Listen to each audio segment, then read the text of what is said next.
So, what's trending? Bridging your Catholic faith with your everyday life. You're listening to Trending with Timmerie on Relevant Radio.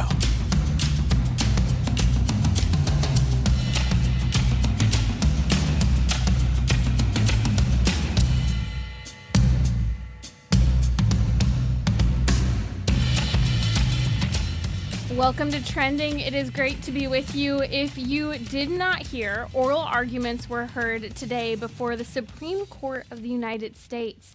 This was a historical day for the pro-life as well as the pro-abortion movement. I repeat, a historical day as oral arguments were heard before the Supreme Court addressing the case coming out of Mississippi of Dobbs versus Jackson Women's Health. There's one abortion clinic in the state of Mississippi, and their capacity to perform abortions after 15 weeks has been brought into question due to this Mississippi law. At the heart of it, this whole topic has to do with what you may have heard before is viability. Viability is currently 22 weeks. The idea is that when a child can survive outside of the womb, viability changes based on current medical technology and sciences and historical records set for babies who survive earlier and earlier. In fact, a baby that was born last year, and news just came out over the last few weeks, broke world records as surviving outside of the womb at about 21 weeks, prior to the current state of viability. Why is this all significant? Well, the bottom line is viability changes. And so this whole Supreme Court case has been brought, or this whole case in Mississippi has been brought before the Supreme Court because banning an abortion prior to viability doesn't quite jive with some of the prior abortion cases. We have 3 abortion cases, Roe versus Wade and Doe versus Bolton from 1973, giving a so-called fake constitutional right to abortion, even though they don't actually prove it. And we also see that it decriminalizes abortion and legalizes abortion through all 9 months of a woman's pregnancy. That's what the cases do, essentially. Then you have years later, 20 years later, 1992, Planned Parenthood versus Casey, where all of a sudden we saw it clarified a little bit more so how restrictions could or couldn't be placed on the issue of abortion from state to state. And the line that's been drawn between the Roe versus Wade and Doe versus Bolton cases and Planned Parenthood versus Casey has had to do with viability. That states can place restrictions on abortion after viability and even some prior to viability. However, Planned Parenthood versus Casey made one thing very, very clear. That there can be no undue burden placed on a woman when it comes to access to abortion. So let's say that a woman lives in the state of Mississippi, where abortion is banned after 15 weeks, or in the state of Texas, where abortion is banned after 6 weeks, when a heartbeat is detected. Now we know, just to be clear, baby's heart starts beating. Latest science shows that we can detect it as early as 16 weeks. We know this, but most detectability we're looking at in terms of a normal sonogram is at 16 weeks. There's a difference between when the heart begins to beat and when it is detectable on our common medical technologies that a woman is receiving to go and find out how her baby's doing, how far along she is. So this is all very important that we understand that if a woman's in the state of Texas or Mississippi where they've banned abortion after 6 weeks or after 15 weeks in the respective states, that if a woman then says, well, I'm 17 weeks pregnant after the ban, which would make it illegal for her to have an abortion, she could get an abortion if she claims that the lack of access in her state and her community to abortion poses an undue burden on her. Now, that undue burden is not defined clearly. That undue burden could be everything from I couldn't afford the taxi ride to you name it. There's no clarity. And so a number of the things before the Supreme Court of the United States have to do with these ideas. 1, can abortion be banned in a state prior to viability? 2, will you please define exactly what this whole idea of an undue burden is? And 3, it's forcing the issue that has needed to be addressed for a very, very long time. to begin with. Is there a constitutional right to abortion? The answer is no. Constitutional lawyers know this. And this is what's so scary for the pro-abortion judges, for the pro-abortion movement, for the entire pro-abortion culture that we live in. They are terrified because they know Roe versus Wade doesn't hold up in court. It's based on faulty data, faulty medical, falsified data and science. In fact, the primary people who testified in the Roe versus Wade case itself actually made very clear years later that they made up numbers. For example, Bernard Nathanson, an abortionist, a medical doctor, he made up numbers. He made up information, lying about the mortality rate, women so-called dying from back alley abortions, women dying from natural births. All of these numbers have been fudged. And what's interesting is I was texting back and forth with some of my attorney friends all day. And one of the numbers I just threw out there that was absolutely I balked at it because it is such a lie. It is such a lie. And even if they created this study and manipulated the numbers, Julie Reichelman, who is a senior director for Center for Reproductive Rights, who was representing Jackson Women's Health, the abortion clinic, so she was on the pro-abortion side, she made the claim, and this is laughable because this is so false, and I'm sick of these lies being put out there. She made the claim that giving birth is 75 times more dangerous than having a pre-viability abortion. That is laughable.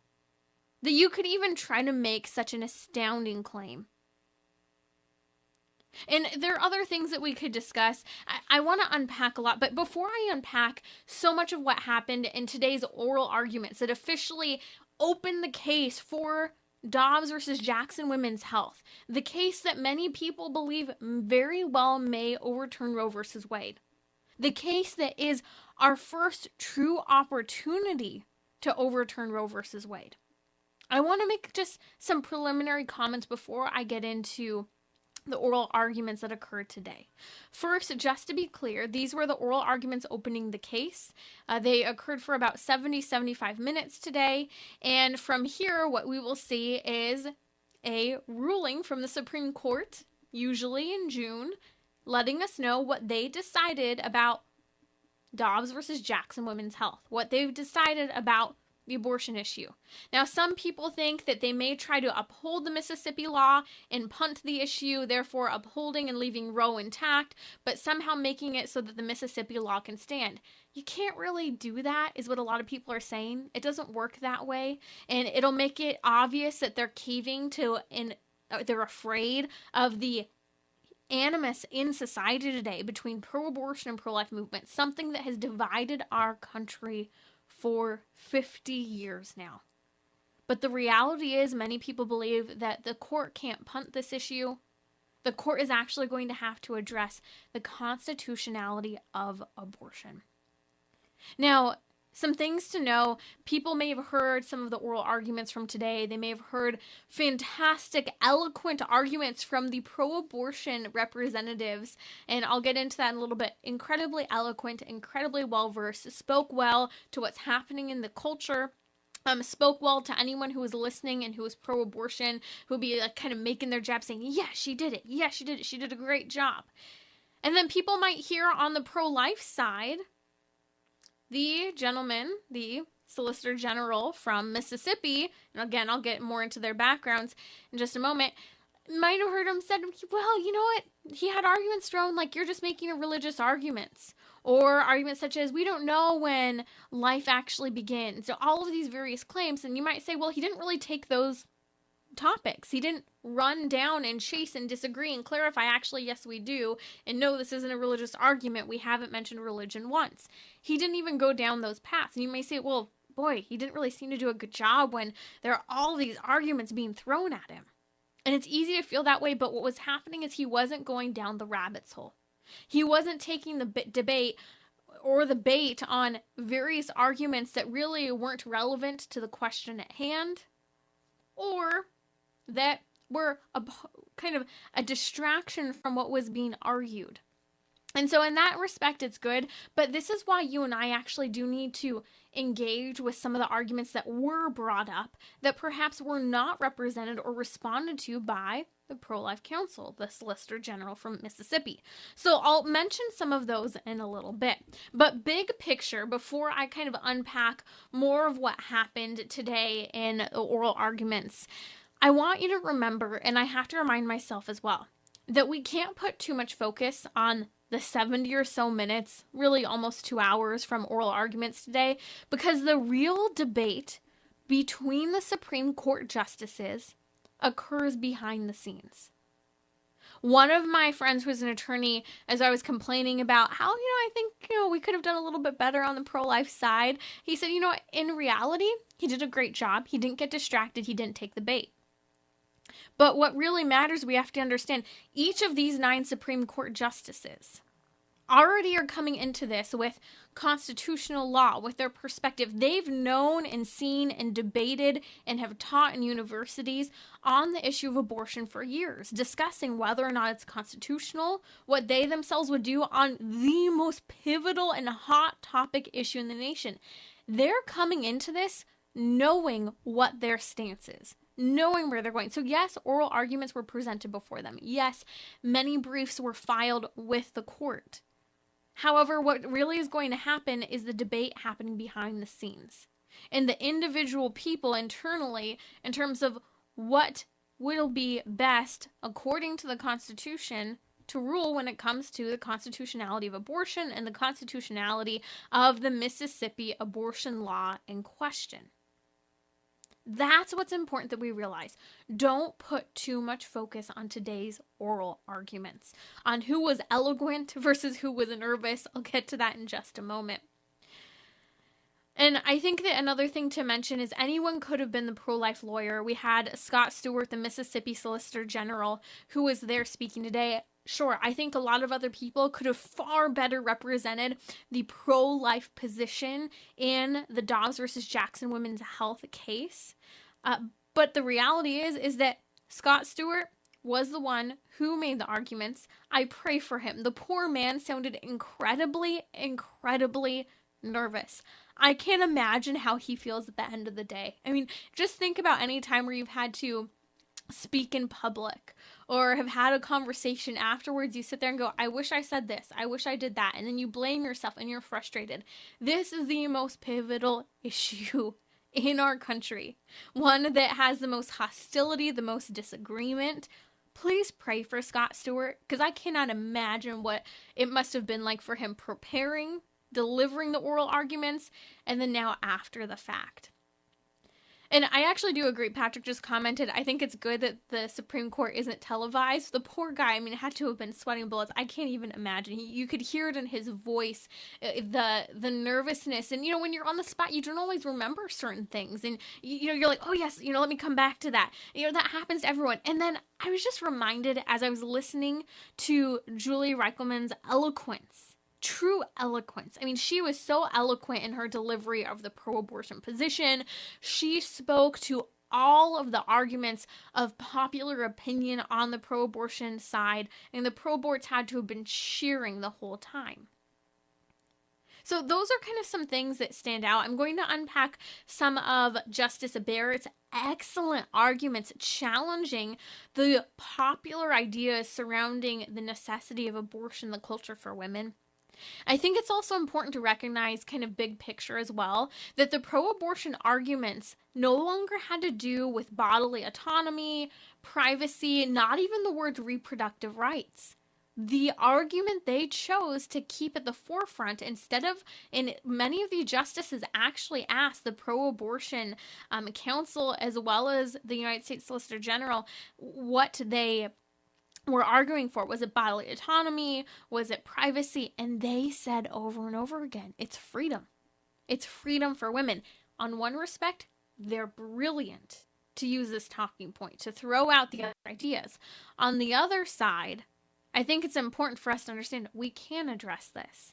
The idea as a culture, and I'm not just talking about the legal battle, but the cultural battle to understand that second wave feminism and the claim that women could only be free if they had access to abortion is an absolute lie. Women do not need abortion to be free. Women do not need abortion to freely choose what they will study, when they will have a family, who their sexual partners will be. They do not need abortion to freely make choices. The reality is, and I think this is important as well, every choice we make tends to have some sort of condition, some sort of influence. You can't suddenly believe that just by having access to abortion, that all of a sudden frees you to make an absolute, no strings attached in any way whatsoever decision. There are still financial ramifications.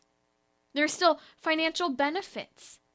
There are still interpersonal decisions. There are so many things that go into play. It's not abortion alone that determines your future. It's not access to abortion alone that determines whether or not you will have a career, whether or not you will have an education, whether or not you will have a higher education, whether or not you'll be able to get married to the person you want. And so these are arguments, many of which we're engaged with today, that we need to be prepared to engage with. So you're listening to Trending with Timmerie here on Relevant Radio. I'm going to unpack more of what happened at the Supreme Court if we have time, and if not, we'll get to it tomorrow. I do also want to talk today, and again, perhaps tomorrow, about what keeps men up at night versus what keeps women up at night, and what we can learn between the differences. If you have a thought on that, I'd love to try to get to it. You can give us a call. If not, we will tomorrow. The number is 1-888-914-9149. I'll be right back here on Trending. You can ask your question live on Instagram or by giving me a call. Catholic Order of Foresters is proud to sponsor the Relevant Radio studio line. For information about employment opportunities and flexible premium life insurance plans, visit relevantradio.com/forester. So, what's trending? Bridging your Catholic faith with your everyday life. You're listening to Trending with Timmerie on Relevant Radio and the Relevant Radio app. Oral arguments were heard today before the Supreme Court of the United States. And wow, a lot of people could be joyful, frustrated, nervous. The reality is the debate will continue and far more intensely behind the scenes between the 9 Supreme Court justices. This is why today marks a day, if you haven't already, been a fervent prayer for our 9 Supreme Court justices by name.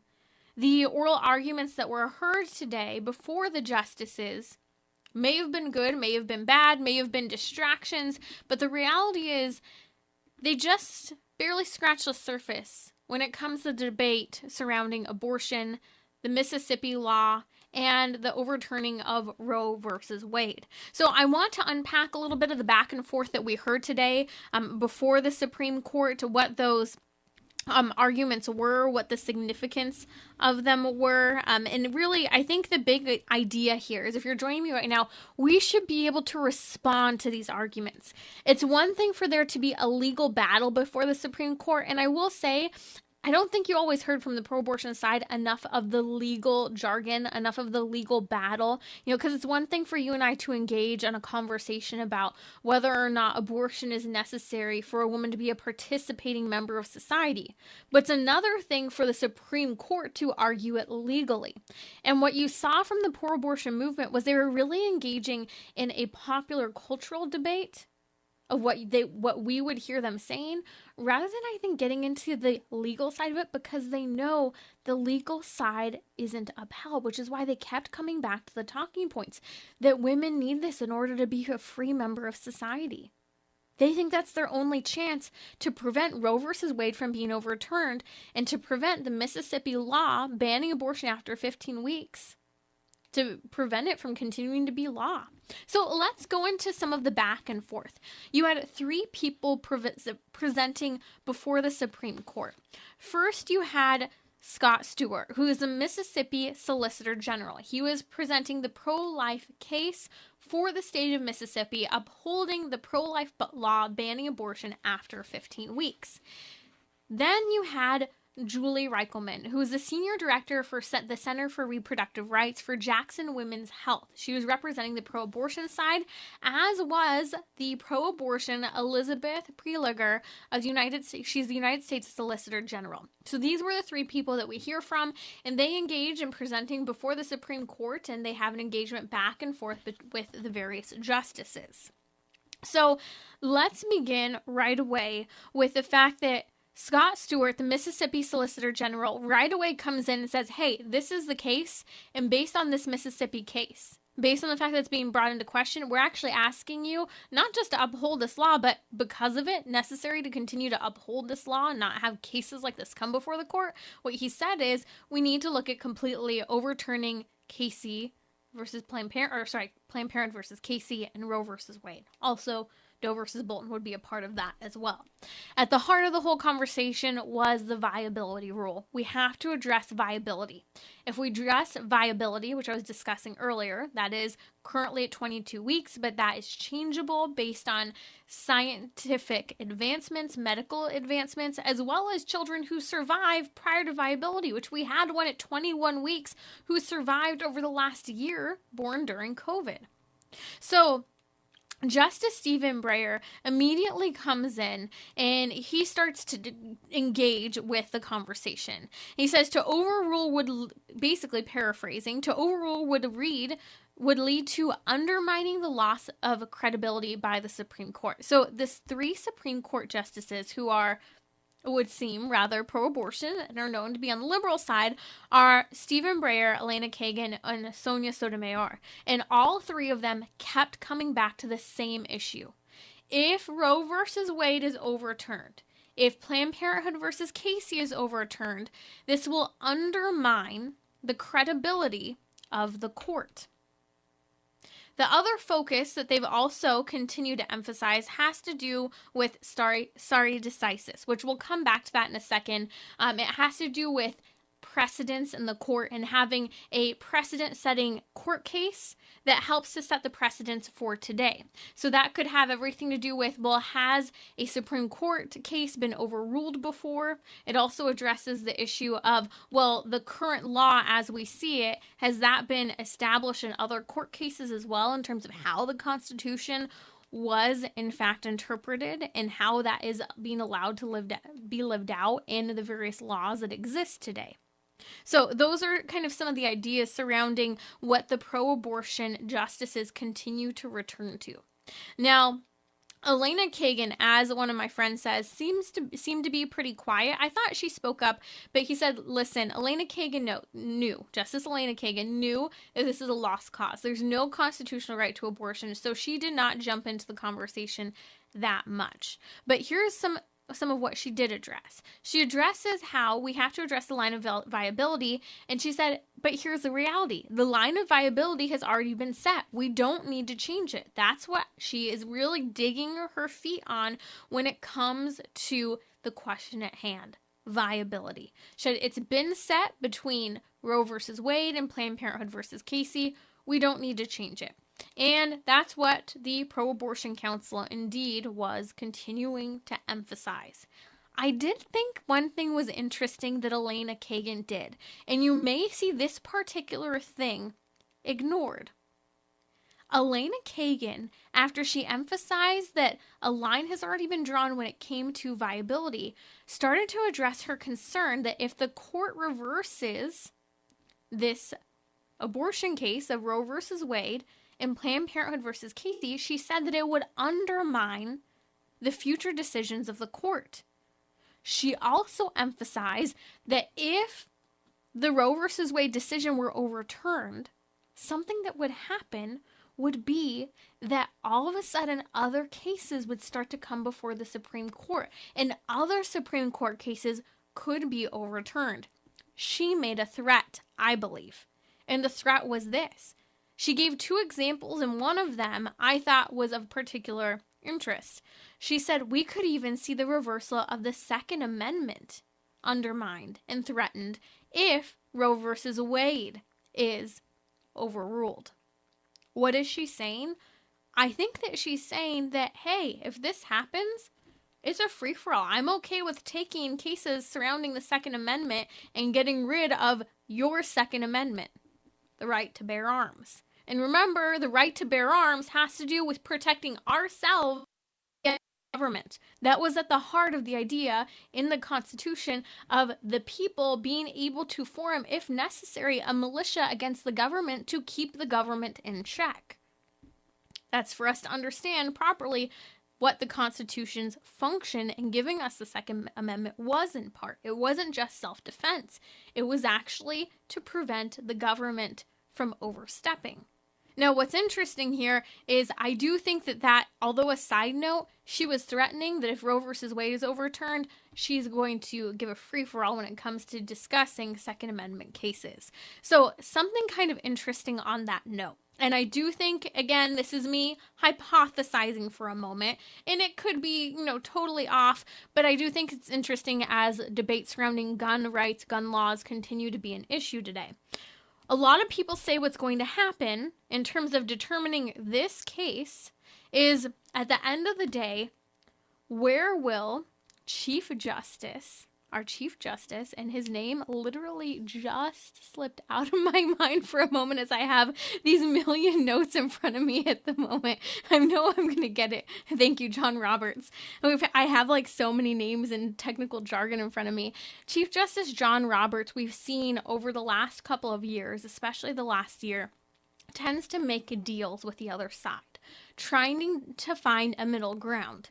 And so the belief is that can Elena Kagan convince Chief Justice John Roberts to find that middle ground, to not address the Roe versus Wade issue, to concede in some way? People have argued that some of the more faith-filled perspectives, for example, addressing adoption and religious freedom and marriage issues over the last year, that basically the court was only able to agree because they found a middle ground and people were basically sacrificing certain things on other cases. That's what some people believe.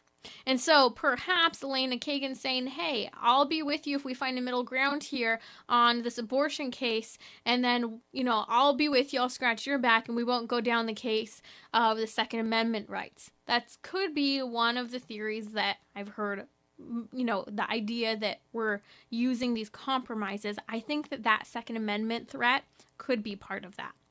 Now, coming back to Scott Stewart, again, who is a Mississippi Solicitor General who was defending the pro-life position in the Mississippi law.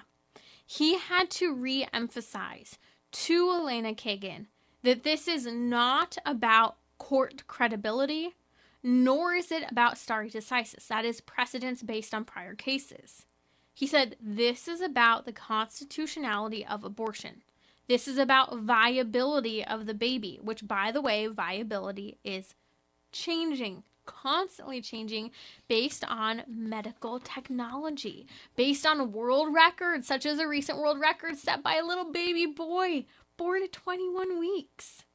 So Justice Sotomayor comes in and she throws out this argument about medical advancement. She goes, what are the advancements in medicine? She tries to make it sound as if over the last 50 years, medicine, science, technology hasn't gotten any better. I just sat here and went, you've got to be kidding me. You are really, really trying to grab for something and finding nothing. The reality is, as I mentioned before, viability changes. Fetal pain is real. We've seen this even on sonograms. Abortionists know this. When they're going in doing a ultrasound-guided abortion as the baby is flinching away from the pain of the abortion from the instruments.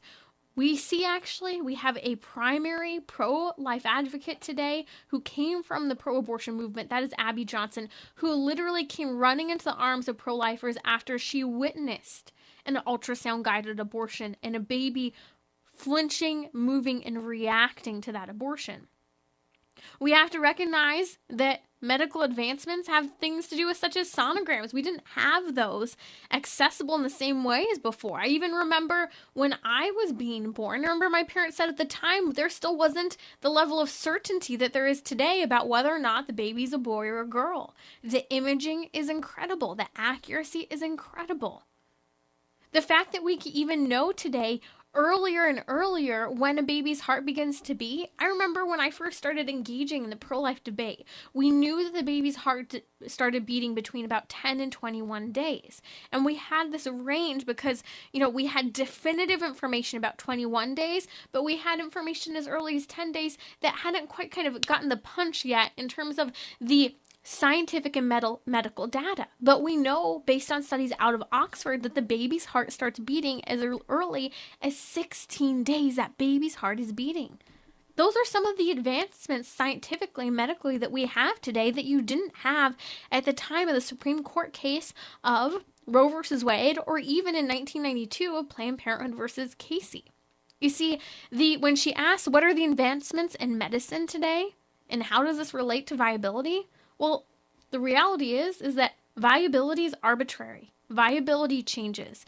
And this is important because this is the proof of medical sciences. And so her question was absolutely ridiculous. You see how desperate the pro-abortion side is. In fact, this is why we saw Justice Sotomayor actually attack Scott Stewart on the basis of religion, trying to claim when, by the way, I actually forgotten to Google this. I don't even know what Scott Stewart's religious background is. For all I know, he could be an atheist. He wasn't even talking about God. The reality is that he didn't mention God once. He was making sound legal arguments that were very common sense for anyone to understand when it comes to the reality that Roe versus Wade somehow created a false reality, a false constitutional right to kill.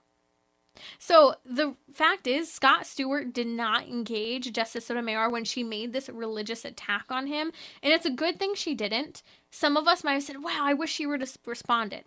We wish would have responded for the sake of those people who make this claim. But the reality is she knows it's a bad argument. It's not true. And we shouldn't even go down that rabbit hole when it comes to the actual Supreme Court debate itself. However, you and I should be engaging in that argument with other people if it comes up.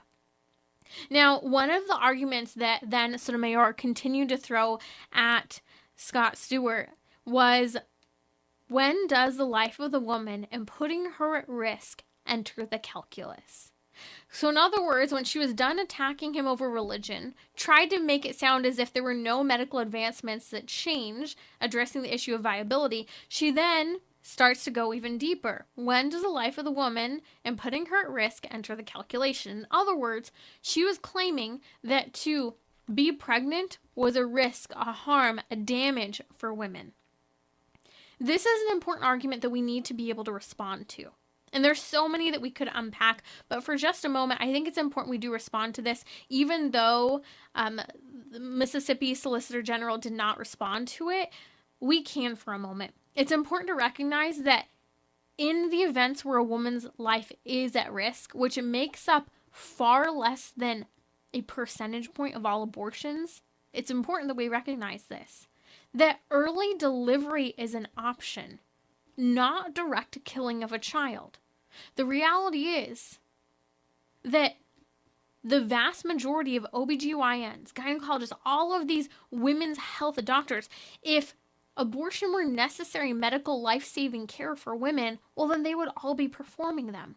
But they're not, and that goes to show how rare the so-called idea that a baby in a mother's womb is going to kill her. That's not the case. And I'm going to give you one exception, but it's different. And I'll give that to you in a moment. But again, I have to emphasize there's a difference between early delivery and a direct killing of a child.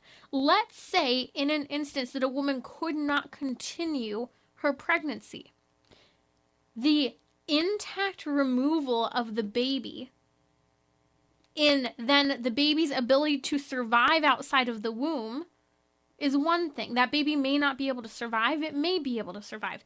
That's different from the direct killing that occurs in abortion that is absolute torture. And it's very important we recognize this. Now, where do we actually have an example of this? To this day, ectopic, also known as tubal pregnancies. I shared with you when I first found out I was pregnant with my baby girl. Initially, it was believed that I actually had an ectopic pregnancy. Praise the Lord, a lot of prayer and, kind of some days of waiting to figure out what was going on. I didn't. But here's the reality. What happens in the instance of an ectopic pregnancy?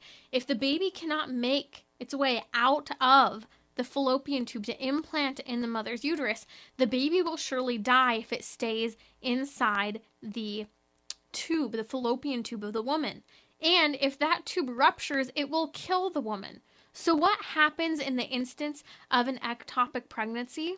This is completely acknowledged as okay by the church because it's not direct killing. What occurs is the baby is extracted from the fallopian tube. The baby is not killed. The baby dies naturally outside of the womb. The baby is in such an early stage of development that the baby cannot survive at this time. I pray and do believe at some point we will have medical technologies that can help move that baby up into implanting in the woman's uterus, but as of yet, we've not seen that. We have seen cases where women have chosen to stay with the pregnancy and the babies eventually moved along and things have worked out, but that was a risk they chose to take. It's completely respected, even though difficult, that the baby, however, can be removed from the fallopian tube, removed from the woman's body, which would be life-saving treatment for the mother and for the child, even though the baby couldn't survive outside of the womb. So that's the example that we have that people need to understand is extremely different from the direct killing of a baby. And it respects and honors the life of the mother. This should be the same approach taken if absolutely necessary, which these cases do not occur, where a child would need to be removed. And there's we could go down the battle of all of these different arguments, such as a woman has cancer and she's pregnant with her baby. She could heroically choose to forego various treatments that could be damaging or harmful to her child, which would be a heroic and great and fantastic and very responsible parental decision. Or perhaps she could choose to have those treatments and take a risk as to how it would impact her child.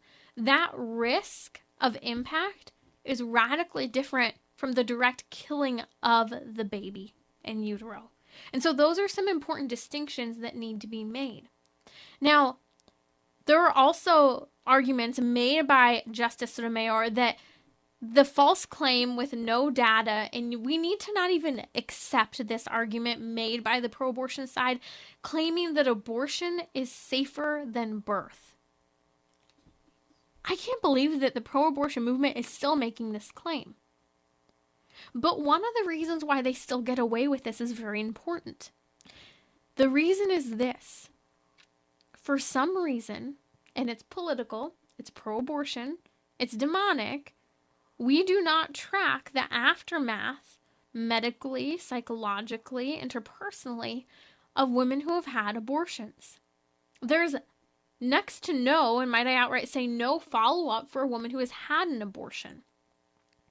When, for example, a woman dies from an abortion procedure, let's say inside the clinic, the cause of death is listed as hemorrhaging, blood clotting, various things such as that, never listed as an abortion. Or it may be perforation of a woman's uterus. In fact, there's a woman who died in an abortion clinic I used to pray outside of. The abortionist perforated her uterus, poked through the backside of her back into literally her back area. He killed her. Do you want to know what the cause of death was listed as? Perforation of her uterus, not abortion. So these are examples to see how politicized and wrong the information is when it comes to the actual aftermath of abortion and the safety of it.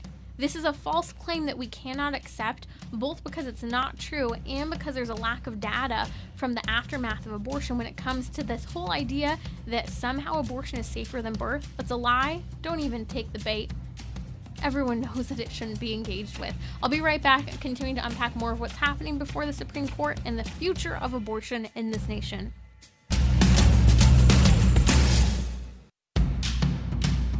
Bridging your Catholic faith with your everyday life.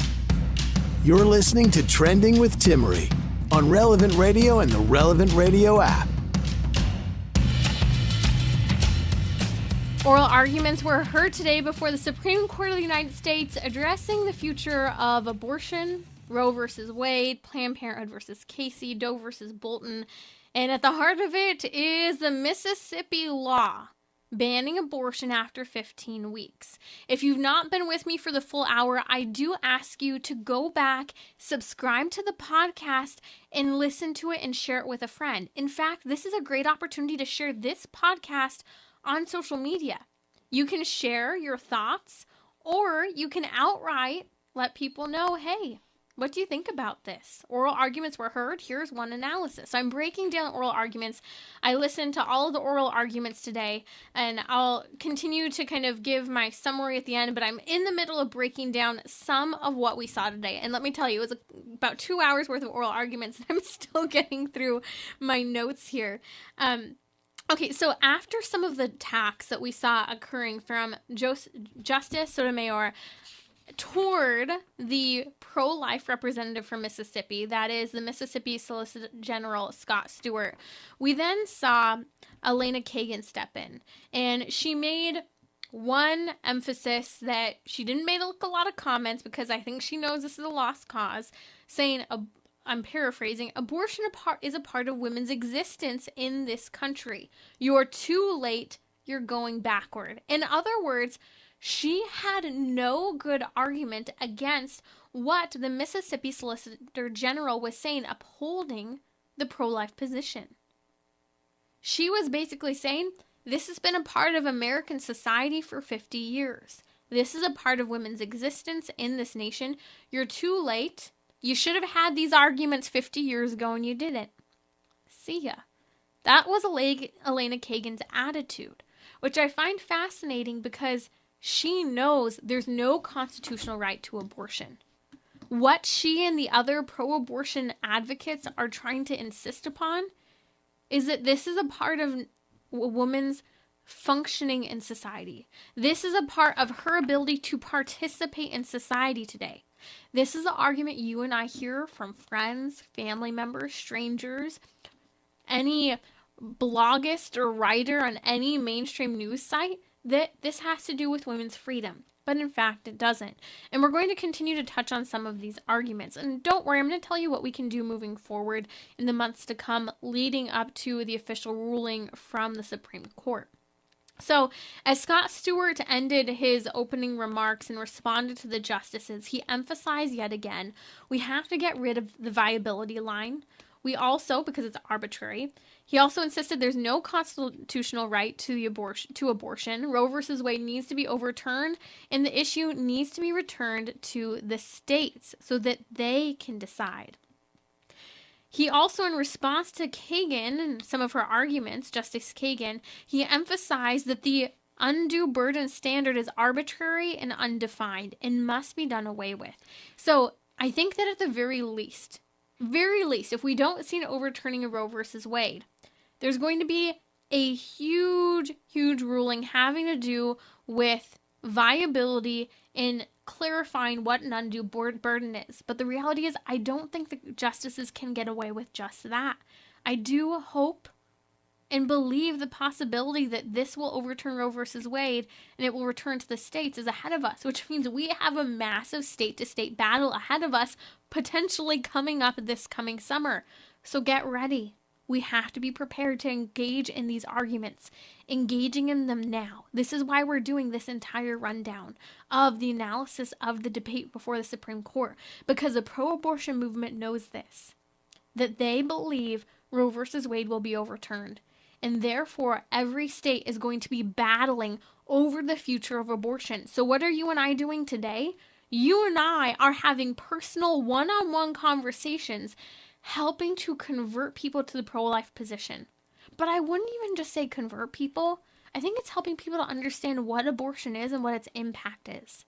I'll never forget when I posted at a very small Catholic pro-life university where there were a number of very, very pro-life students, many of whom would come and stand in front of the abortion clinic every day, every weekend with me, praying for an end to abortion, for the women going in, as well as their children.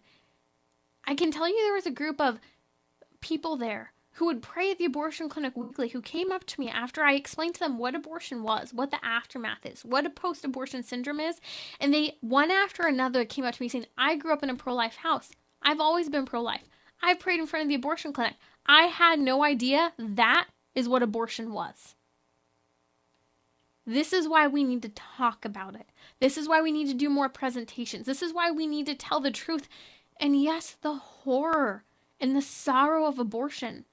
It's necessary so that other people can know, understand, and actually decide, rather than so many of us having our heads buried in the sand as to the reality of abortion, not just what we think it is, but really seeing what it is.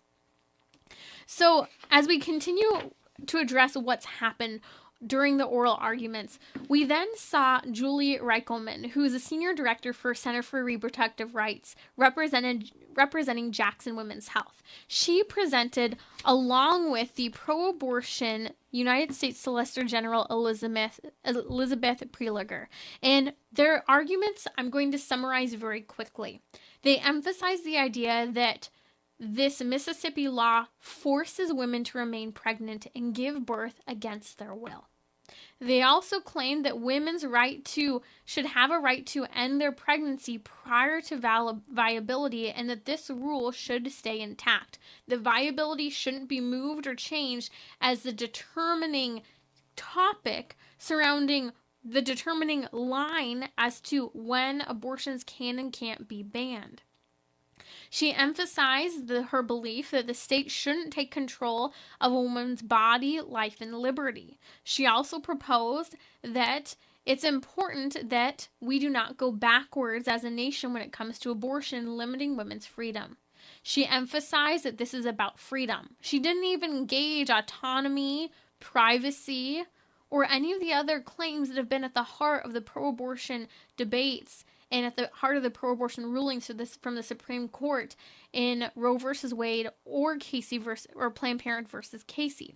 There's a lot more that I'm going to unpack tomorrow here on Trending about the case. I'll continue my analysis and breakdown, but I want to emphasize a few things as we wrap up today's initial analysis. And again, I'll have more thoughts tomorrow. I'll finish breaking down the arguments that occurred. So please make sure that you listen to this and share so that you're ready to engage on the battle. The question at hand is, so what are you and I going to do about this? We have months ahead of us before the Supreme Court gives its final ruling on the Dobbs versus Jackson Women's Health case. It may overturn Roe versus Wade. It may not. I'm very hopeful that it will and return this issue back to the states. Regardless of what the ruling is from the Supreme Court, you and I have a battle to engage in today. It's both a spiritual battle as well as a one-on-one conversation with people, helping them to understand what abortion is and what its impact is on the woman, on the child, on the couple, on the family, on society. We need to know better. I shared just a moment ago a story about how I presented many places, small Catholic pro-life universities, youth groups, with thousands of adults in the room, and over again, I have people who've been pro-life their entire life come up to me and say, I didn't know that is what abortion was. I didn't know that was the aftermath. So I'm encouraging you, ask your questions, dive deep, know more. So the next step is, once you know more, engage the arguments, because this is going to come back to the states eventually to decide the future of abortion state to state. And we need to be prepared to help convert hearts and minds. At the end of the day, as I mentioned a moment ago, this is a spiritual battle. We have to pray. This is why you're invited to pray with us here at Relevant Radio for an end to abortion, for our Supreme Court justices. Write down their names. Pray for them by name. Pray for the conversion of the hearts and minds of people today who are struggling with the issue of abortion and who they themselves have experienced the pain of an abortion. Join us in prayer now at the Family Rosary across America. I'll be back tomorrow explaining more. This is Timmerie from Trending with Timmerie. Thursday, I'll continue my analysis of the oral arguments on the abortion case Dobbs versus Jackson Women's Health being heard before the Supreme Court of the United States, determining the future of Roe versus Wade.